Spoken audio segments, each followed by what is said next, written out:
Minamahal na anak, pakinggan mo ng mabuti ang mensaheng ito na dumaan sa laylayan ng hindi nakikita upang maabot ang pinakamalalim na bahagi ng iyong espiritu. Ako'y isang anghel na isinugo. May dalang mga salitang hindi mula sa lupa, kundi mga salitang may liwanag ng walang hanggan. Ikaw ay iniisip na bago pa man nilikha ang mga bundok sa ibabaw ng lupa, at ang iyong pangalan ay matamis na sa kalangitan bago mo pa ito natutunang bigkasin. May isang bulong mula sa langit na humahawi sa panahon, at ito ang nagdala sa akin patungo sa iyo. May isang umiyak ka sa iyong pag-ibig, isang iyong iniwanan na ang puso. Ikaw ang matagal niyang inaantay. Aulit-ulit siyang yumuyuko upang makita ka lamang na tumingin muli sa kanya, isang sulyap, isang pagbabalik. Ngunit ang iyong kaluluwa, balot sa mga tinig ng mundo, tila nalimot ang isa na kailan may hindi ka kinalimutan. Ang sakit na dala mo, ang bigat na kahit ang iyong mga kaibigan ay di maunawaan, ang kawalang laman na hindi kayang punan ng mga ngiting pilit. Lahat ng iyon ay sigaw ng iyong pagkalayo sa tunay mong pag-ibig. Sinubukan mong punan ang walang hanggan gamit ang mga bagay na pansamantala. Tumingin ka sa paligid, ang lahat ng akala mong matatag ay naupos tulad ng usok sa pagitan ng mga daliri. Ngunit may isang bato na hindi kailanman gumalaw, at hanggang ngayon, naroon pa rin siya, naghihintay sa iyo. Kahit sa katahimikan mo, at tuloy kanyang tinatawag, sa panaginip, sa buntong hininga, sa pagitan ng mga iniisip mong walang kahulugan. Ang mga sandaling napapahinto ka at tila may gumugulo sa puso mo, siya yon. Ang biglang pagluha sa isang awitin, siya ulit yon. Di ka niya pinipilit, ngunit nasasaktan siya. Nasasaktan ng isang pag-ibig na wagas, sapagkat ang iyong paglayo ay sigaw sa kalangitan. Naalala mo ba ang araw na nakaramdam ka ng kapayapaan ng walang dahilan? Yun ay noong halos naabot ka ng iyong kaluluwa. Ngunit hinila ka pabalik ng mundo.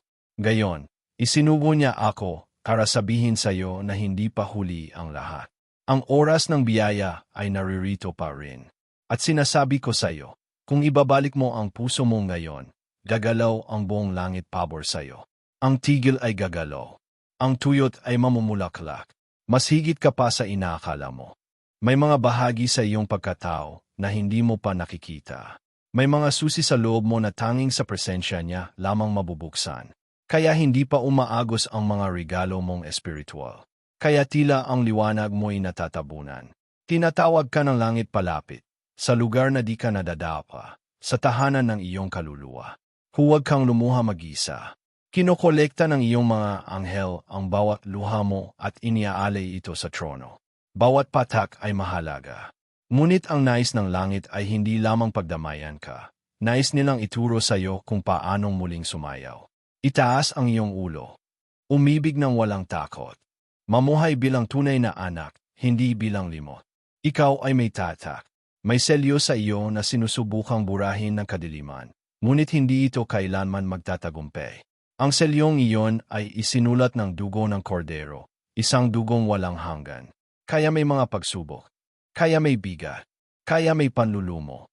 Ito'y digmaang espiritual laban sa mga ipinangako sa iyo.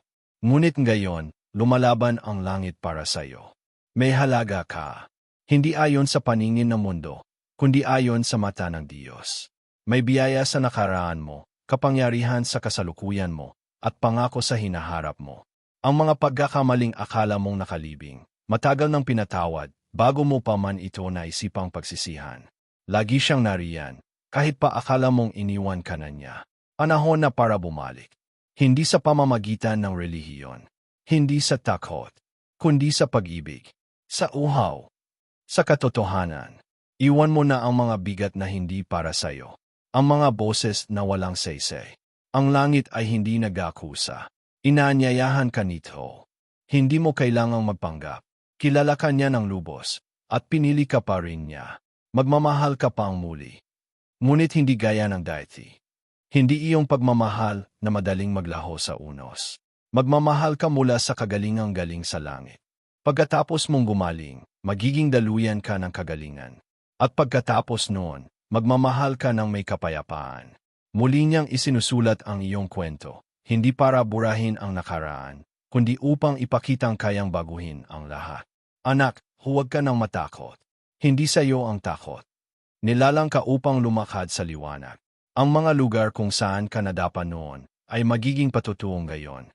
Ang dating ikinahihiya mo ay magiging taglay mong kapangyarihan. Ang dating sugat ay magiging langis. Itinataas ka niya gamit ang mga kamay na hindi kailanman nabigo. Ngayon, muling yumuyuko ang langit upang abutin ka. Ngunit ngayon, hindi lang ito tawag. Ito ay isang bihirang pagkakataon na muling pagtatagpo. Nasa isang mahalagang panahon ka. Hindi ka maunawaan ng lahat. Ngunit hindi ka nilikha upang maunawaan. Nilikha ka upang sumunod. Ang tunay mong ganda ay hindi sa panlabas. Nasa liwanag ito na lumalabas sa iyo tuwing nananalangin ka. Nasa tapang mong ipagpatuloy kahit wala nang natitirang lakas. Nasa tahimik mong na tanging langit lang ang nakakarinig. Ikaw ay mas mahalaga kaysa sa iniisip mo. At ang kwento mo ay patuloy pang sinusulat. Nauna nang inihanda ng langit ang mga daang akala mo'y peder. Ang impossible ay inaayos habang binabasa mo ito. Huwag kang magalinlangan. Maniwala ka lang. Hindi agad-agad ang lahat, pero magiging tama ang lahat. Kasama mo siya sa bawat hakbang, kahit sa katahimikan. Hinihintay ka pa rin ng kanyang presensya. Sa silid kung saan ka umiyak. Sa sulok kung saan ikaw lamang ang nakakaintindi ng nararamdaman mo. Nandoon siya, bukas ang mga bisig. Hindi upang husgahan, kundi upang yakapin. Alam niya kung gaano ka nagsika. Alam niya ang iyong pagod. Kaya ngayon, iniaalok niya ang kapahingahan. Hindi siya ang lumoyo, anak. Ang puso mo lang ang dahan-dahang lumoyo. Hindi dahil sa kasamaan, kundi dahil sa sakit. Ngunit kahit ganoon, ikaw pa rin ang tinitingala niya.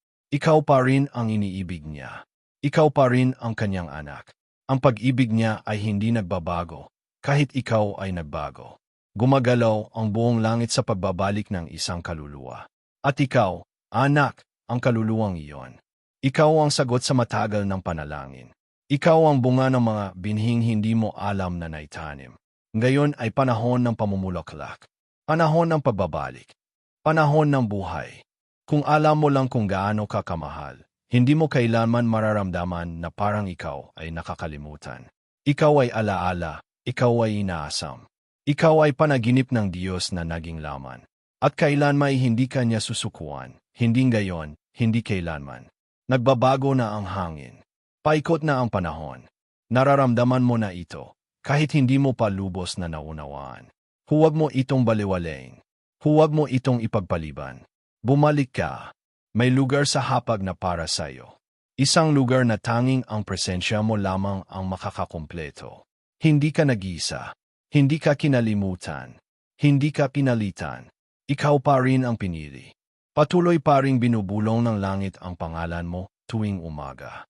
At ang mensaheng ito ay dumating sa iyo dahil sumisigaw ang langit. Bumalik ka, anak. Mahal pa rin kita. Anak, ang mensaheng ito ay dumating mula sa kalangitan at inaalay ko ito sa iyo. Naway nakapagbigay ito ng liwanag sa iyong landas at gabay sa iyong puso. Salamat sa paglaan ng oras upang pakinggan ang bawat salita. Kung ito ay nakaabot sa iyong kaluluwa at nagbigay ng pag-asa, mangyaring ipagbigay alam sa amin ang iyong pagtanggap sa pamamagitan ng pagsasabi. Kaya kay Yenji lahat essay kanya ay nagpapalakas essay akin. Huwag kalimutan, mahalaga ang iyong paglalakbay, at sa bawat hakbang mo, kami ay narito upang magsuporta at magdasal para sa iyo. Kaya't hinihikayat kita na sumama sa aming komunidad. Mag-subscribe at i-activate ang bell notification upang hindi mo makaligtaan ang mga susunod na mensahe na magpapalakas at magpapagabay sa iyo. Ang iyong presensya ay mahalaga at sa bawat isa sa atin, patuloy tayong magtutulungan upang matutunan at maranasan ang biyaya ng Diyos. Maraming salamat at naway patuloy kang gabayan ng kanyang pag-ibig.